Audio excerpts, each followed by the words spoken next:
Hello everyone, আসসালামু আলাইকুম। সবাই কেমন আছেন? আশা করি সবাই ভালো আছেন। আজকে আমি আমার ইউটিউব চ্যানেলের প্রথম গল্প নিয়ে আসলাম। সবাই এই গল্পটি মনোযোগ সহকারে শুনবেন। গল্পটির নাম হচ্ছে মাহে রমজানের শিক্ষা। পবিত্র রমজান মাস। ছোট গ্রামটির মসজিদে প্রতিদিন তারাবি নামাজে ভিড় জমে। সেই গ্রামে থাকতো এক কিশোর ইয়াছিন। এই বছর সে প্রথম পূর্ণ রোজা রাখার সিদ্ধান্ত নিল। প্রথম দিন সারিতে ঘুম থেকে উঠতে তার খুব কষ্ট হলো। মা আদর করে বললেন, বাবা, রোজা শুধু ক্ষুধা সহ্য করার নাম নয়, এটা ধৈর্য শেখার মাস। ইয়াসিন কষ্ট করে উঠে সাহারি খেলো এবং নিয়ত করলো। দুপুর গড়াতেই তার খুব পিপাসা লাগলো।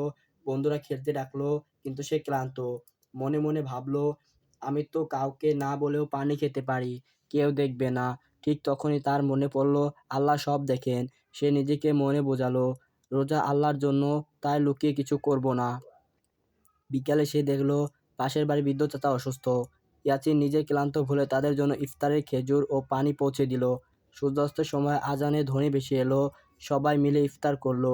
সেই মুহূর্তে তার মনে হলো, আজকের আনন্দ যেন এইরকমই। তারাবির নামাজি ইমাম সাহেব কোরআন তেলাওয়াত করছিলেন। ইয়াসিন গভীর মনোযোগে শুনছিল। সে বুঝলো, রোজা শুধু ক্ষুধা তৃষ্ণা সহ্য করা নয়, এটি সততা, সহানুভূতি ও আল্লাহ ভীত শেখার এক বিশেষ প্রশিক্ষণ। মাস শেষে ঈদের চাঁদ উঠলেন। ইয়াসিন আনন্দিত, কিন্তু তার মনে একটাই কথা, রমজান তাকে বদলে দিয়েছে। সে শিখেছে সত্যকারের রোজা হলো নিজের নফসকে জয় করা এবং ভালো মানুষ হওয়ার চেষ্টা করা।